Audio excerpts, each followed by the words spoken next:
5 théories possibles après avoir vu Descendante Wicked Wonderland. Théorie numéro 3, Red va devenir méchante. Dans le premier film, on avait la Reine de Cœur qui avait un miroir qui permettait de montrer le futur, et quand Red se voit à l'intérieur, elle se voit en méchante. Et dans Wicked Wonderland, quand tous les enfants sautent dans le terrier du lapin blanc, on va voir Red qui se retrouve face à un miroir où elle se voit encore une fois méchante, comme si rien n'avait bougé. L'autre indice qu'on peut avoir aussi, c'est que Chloé se voit également dans un miroir et elle se voit aussi en tant que méchante. Et, spoiler, dans le film, elle finit par devenir méchante. Théorie numéro 4.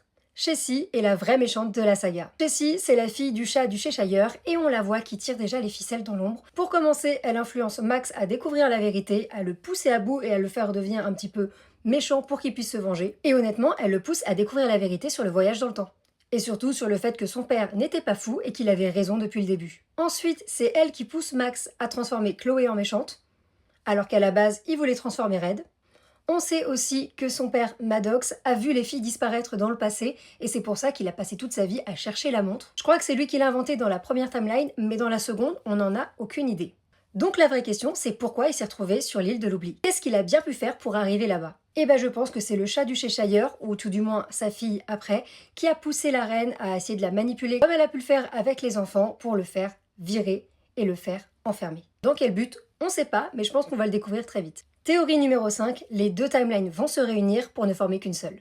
Je pense que quand Red et Chloé ont jeté la montre dans le puits, la méchante Chloé avait activé la montre déjà avant, mais les avait pas encore transportées dans le futur ou dans le passé. Du coup, la montre est tombée dans le puits en étant activée. On nous dit aussi les os scellés du destin cachent des secrets que nous devons garder. Et je pense que c'est en lien avec le voyage temporel.